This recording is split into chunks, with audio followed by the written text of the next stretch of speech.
All right, good morning, Advantage members. So let's talk about markets. Yeah. Let's get to the Bitcoin chart here real quick.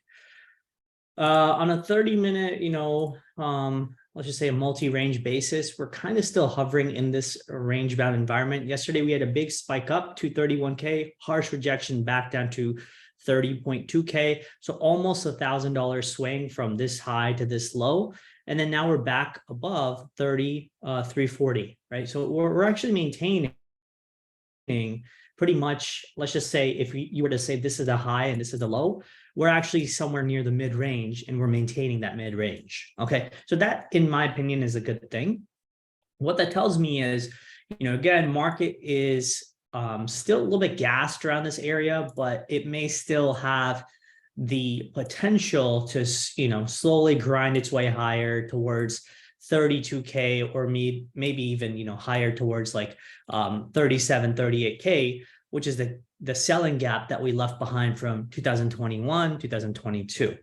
And let me just show you guys that real quick, exactly how that looks, just so you can see that that's really the sell pressure that was, induced in May 2021. Right there, right? So that is really this little area pocket of selling. We may, if we get towards 32, we may just rip right up to 30K. It will be a fast move, probably within, several hours. Okay. So that's something that you want to be watching and paying attention to. We already have a pretty decent, chop consolidation happening here in a $2,000 range approximately, or $2,500 range. I do think that, like I said, higher probability is maybe we squeeze higher. But again, one thing I'm watching carefully is how U.S. equity markets are doing. Though they look kind of, choppy or maybe even, let's just say toppy, it's hard to discount that, equity markets are still sort of trading with higher lows or with the potential ability to trade even higher. Okay, so that's one thing that I'm still watching in the equities landscape.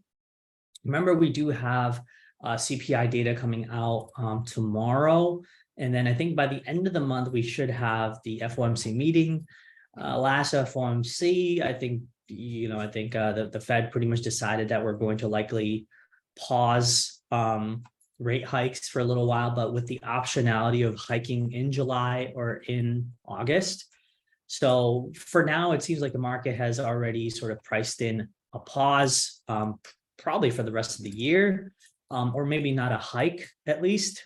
And that kind of, goes to show that if we do pause and we don't raise rates, maybe the market is just, going to continue to drift higher.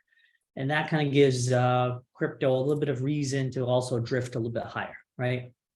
BTC, like I said before, let me open up a different chart, right? BTC has so far done remarkably well versus other asset classes, simply because the dominance here, as you can see, is continuing to drift higher. We're at, almost 51.5% dominance, right?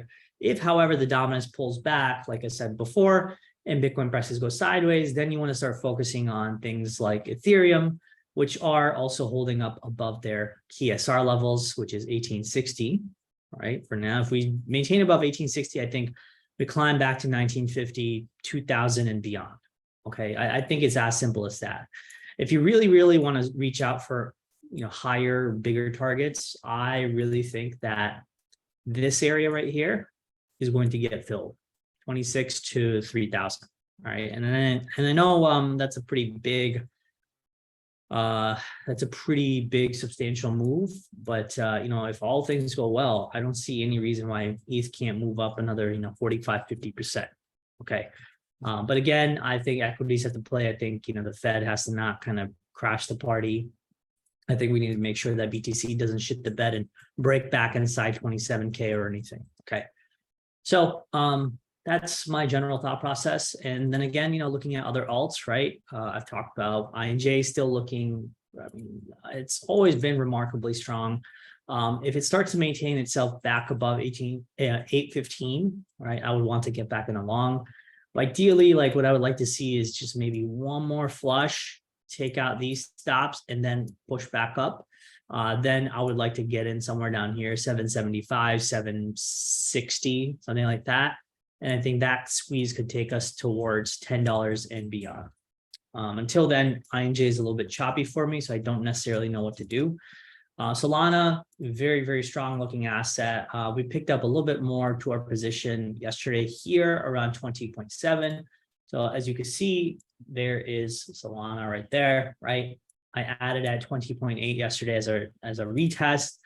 I'm glad I got in my averages now 19.7. So this has been almost a several month process in the making, right? I mean, if you guys remember, like I was adding from about mid-April, or I'm sorry, not mid-April or beginning of May, somewhere around here, I was adding.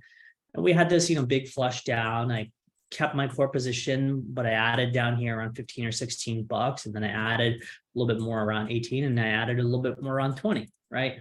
So now I do believe that Solana is ready. And I think Solana is ready to make its mark towards maybe 27 bucks, honestly. So that big move, I think, is still in progress. And I think, yeah, I think I'm going to hang on to this position for a little while, at minimum to see if we can get to 27, and at maximum to see if we can get to 48 to 50 bucks somewhere up here. Okay. Other than that, I mean, other altcoins I'm watching, like I said, AI narrative coins like Fetch and Ori and Ocean. I'm still paying attention to those.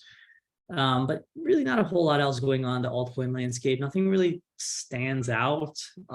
If you're doing due diligence in small altcoins and stuff, pay like very, very close attention to stuff like that.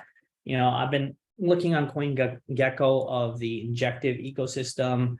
I literally tried the injective ecosystem yesterday. I tried the Astroport exchange. Horrible experience, really garbage liquidity, couldn't even get in or out of a position. They take WETH on some of their ecosystem products, and then they don't, and it was just really not a good experience. So I'm still doing my due diligence of trying different things. There's other stuff like I've told y'all about, like UNIBOT. This is a new unique product where it's kind of like using UNIBOT through Telegram to be able to like snipe altcoins and stuff. It's something different. All right. That's all I could say. It's something different, and I like different. There's that.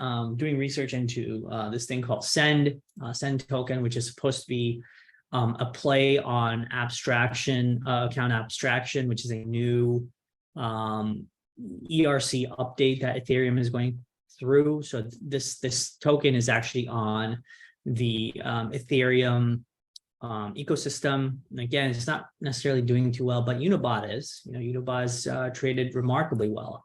And so I actually talked about UNIBOT. Let me see here. UNIBOT. Forgot exactly where I posted about it. Let me see. Yeah, I made a little video about it too. This was in May, or yeah, that's May, right? So, in May, the prices of UNIBOT, and this is a new token, by the way, so prices may not be updated. Let me see here. Yeah, prices in May were somewhere around like, I don't know, like 15, 20 bucks. Now they're already almost $40, as you can see, right?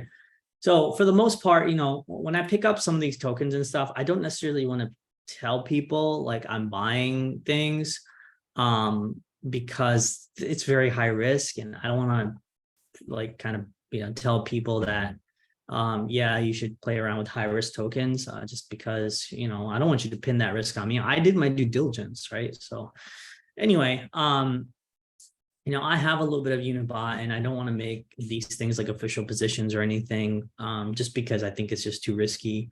But this UNIBOT and then Send token is some of the tokens that I sort of picked up, just in small size. Like if it goes somewhere, it goes somewhere. If not, probably goes to zero like pretty fast. So this is kind of the risk you take sometimes, being very early, but I also actively watch these ecosystems and I try out their products, and I talk to the founders and the creators, and I join their Discord group and read through their documents. And if you don't do that and you're simply buying while other people are, shilling to you that are small market cap coins, you're going to have a lot of trouble, in the crypto space, because there's like 5,000 different tokens, right? Anyone could shill you any garbage. So anyway, this is not investment advice for you to buy just because I have, and just letting you know, my thoughts on these products. Okay.